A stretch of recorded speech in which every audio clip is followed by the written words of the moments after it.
Hezin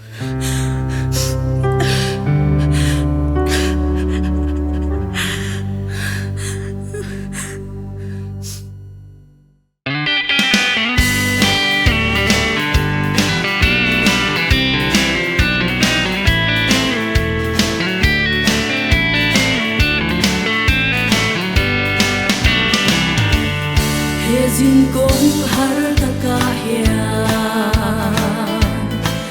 Kakepen talo tavi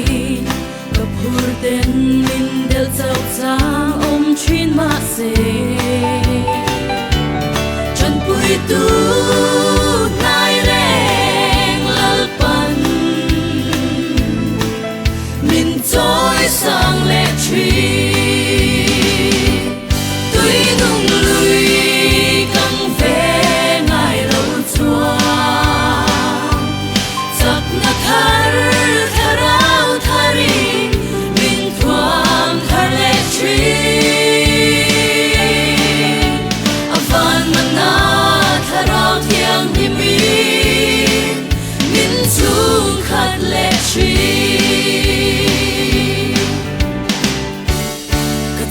lâu ber lại po in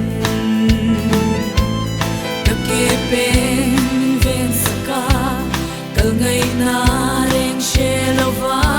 karum lain Kapana min tel rengi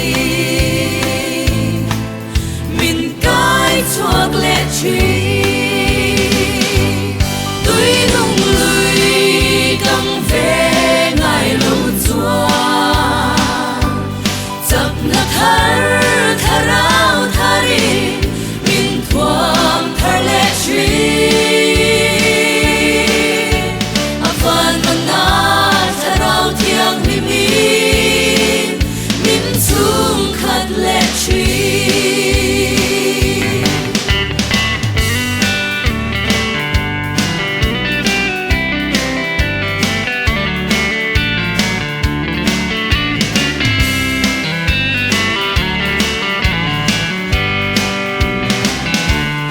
Đi đông má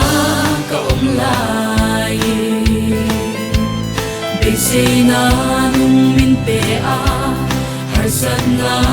thì quên min ngoài trên má sui